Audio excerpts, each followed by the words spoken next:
స్వాగతం సుస్వాగతం. అలరించే ఆనాటి చిన్నపిల్లల కథలతో మీ ముందుకొచ్చింది మీ కథా సుధాలహరి. కథ అంతా మీ పాదరక్షల మహిమ. సేకరణ శ్రీమతి నంద్యాల సుధామణి. స్వరం Nagamounika. Please like, share and subscribe to our channel. అంతా మీ పాదరక్షల మహిమ. ఒక ఊళ్ళో ఒక గురువుగారు ఉండేవారు. ఆయనకు అనేక ప్రాంతాల్లో శిష్యులు ఉండేవారు. ఆ కాలంలో గురువులు ఇతర శిష్యులతో కలిసి ఎద్దుల బండ్లో ప్రయాణం చేస్తూ వివిధ ప్రాంతాల్లో ఉండే గృహస్థ శిష్యుల ఇళ్లలో బస చేస్తుండేవారు. అలా వెళ్ళినప్పుడు ఆ శిష్యుల ఆతిథ్యం స్వీకరించి శిష్యునికి ఊళ్ళో వాళ్లకు ధర్మబోధ చేసి పురాణం చెప్పి వారిచ్చే తృణమో పణమో తీసుకుని ఇల్లు చేరేవారు. దానితో కుటుంబ నిర్వహణ చేసేవారు. దీనిని శిష్య సంచారం అంటారు. అయితే అన్ని పద్ధతులు, ఆచారాలు మొదట్లో మంచి ఉద్దేశంతోనే మొదలవుతాయి. పోను పోను ఆయా పద్ధతులు పాటించే వారిలో చిత్తశుద్ధి కొరవడి ఆచారాల్లో అపశృతులు ఏర్పడతాయి. అలాగే ధర్మ పద్ధతిలో శిష్య సంచారం పోయి ధన సంపాదనే ధ్యేయమైపోయింది కొందరు గురువులకు.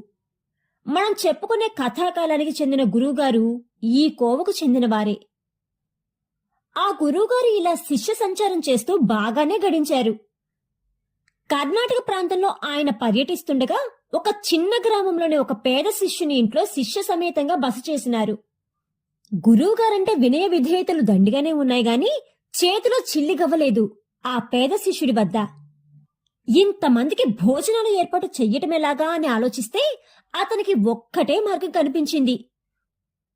గురువుగారు అతని ఇంట్లోకి రాగానే ఒక అందమైన చెప్పుల జతను ఇచ్చి వాటిని దాచి ఉంచమని తనకు అప్పగించడం గుర్తుకొచ్చింది.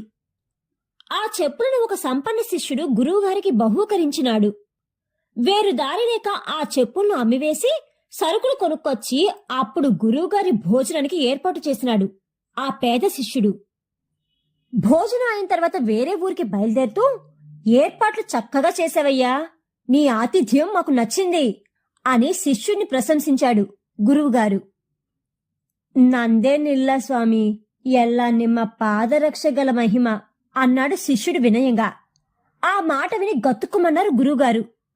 ఈ మాటలోని ఆంతర్యం గ్రహించిన గురువుగారు ఇక చెప్పుల గురించి ఏమీ మాట్లాడకుండా ఎద్దుల బండి ఎక్కినారు. తన చెప్పులను అమ్మి తనకు శిష్యుడి భోజనం పెట్టాడన్న విషయాన్ని గ్రహించి కక్కలేక మింగలేక గురువుగారు ఎట్లా చూశాడో, నిస్సహాయంగా ఎట్లా బండి ఎక్కాడో చక్కగా కళ్ళతో అభినయిస్తూ చూపేది పెద్దమ్మ. 1930 నుంచి 50 ప్రాంతాల్లో మా తాతగారు శ్రీశైల దేవస్థానం ప్రధాన ధర్మకర్తగా ఉండేవారు. అప్పుడు సంవత్సరంలో 1-2 నెలల పాటు శ్రీశైలంలో నివసించేవారు. పెద్దమ్మ కూడా అక్కడే ఉండేది. శ్రీశైలానికి కర్ణాటక భక్తులు అనేక మంది వస్తారు. వారితో వ్యవహరించడం వల్ల ఆమెకు కన్నడం కొద్దిగా వచ్చేది. కథ కంచికి మనమింటికి. అంతా మీ పాదరక్షల మహిమ అనే ఈ కథ కనుక మీకు నచ్చినట్లయితే please like, share and subscribe to our channel.